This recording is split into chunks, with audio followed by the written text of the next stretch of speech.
বৃহস্পতিবার দুপুরে আহমেদাবাদে ভয়াবহ বিমান দুর্ঘটনা। শুক্রবার সকালে ঘটনাস্থলে প্রধানমন্ত্রী দুর্ঘটনাস্থল ঘুরে দেখেন, হাসপাতালে গিয়ে আহতদের সঙ্গে কথা বলেন। এরপর বিমানবন্দরে গিয়ে বৈঠক করেন তিনি।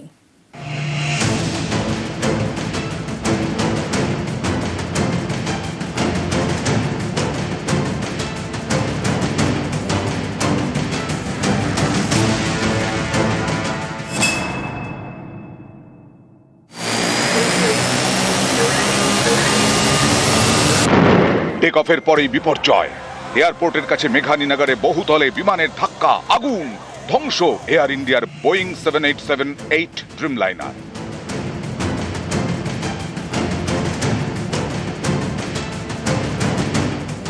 শুক্রবার সকালে ঘটনাস্থলে যান প্রধানমন্ত্রী নরেন্দ্র মোদী।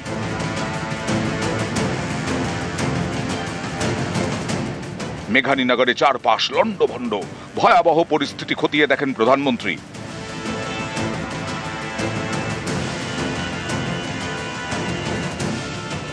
শুক্রবারেও হস্টেলের মধ্যে ঢুকে বিমানের একাংশ।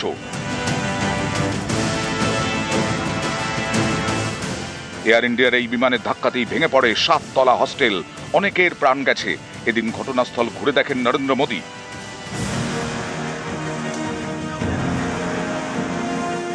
বিমানের ধাক্কা, আগুন, সেই তকতকে ঘা এখনো হস্টেলের দেওয়ালে স্পষ্ট। ঘুরে ঘুরে দেখেন প্রধানমন্ত্রী। আহমেদাবাদ বিমানবন্দরের 2.5 কিলোমিটার দূরে দুর্ঘটনা। বিজে মেডিকেলের হস্টেলে ধাক্কা মারে এয়ার ইন্ডিয়ার বিমান।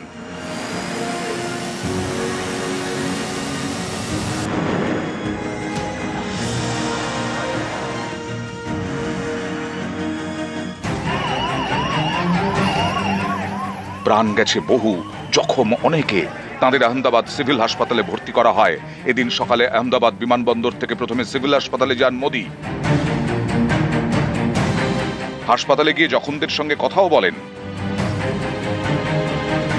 এয়ার ইন্ডিয়ার বিমানে 242 জন ছিলেন, 241 জন মারা গেছেন। কোন ক্রমে বেঁচে গেছেন একজন, তার সঙ্গেও কথা বলেন প্রধানমন্ত্রী।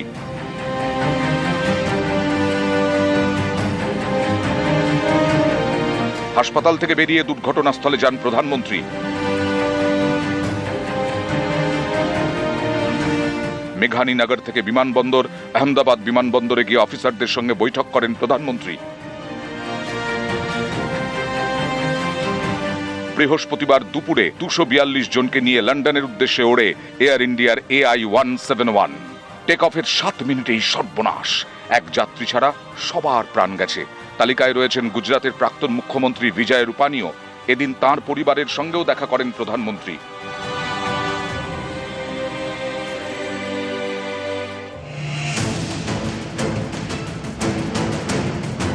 শুক্রবার আহমেদাবাদে প্রধানমন্ত্রী, এর আগে বৃহস্পতিবার সেখানে যান কেন্দ্রীয় স্বরাষ্ট্রমন্ত্রী।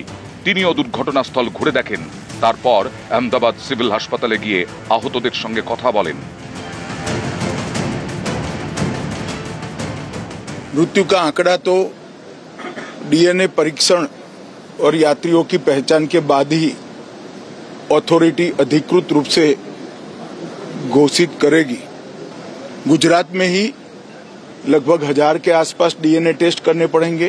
डीएनए का परीक्षण पूरा करने के बाद परिवारजनों को अपना मृतदेह परिजन का मृतदेह सौंपने का काम करेंगे।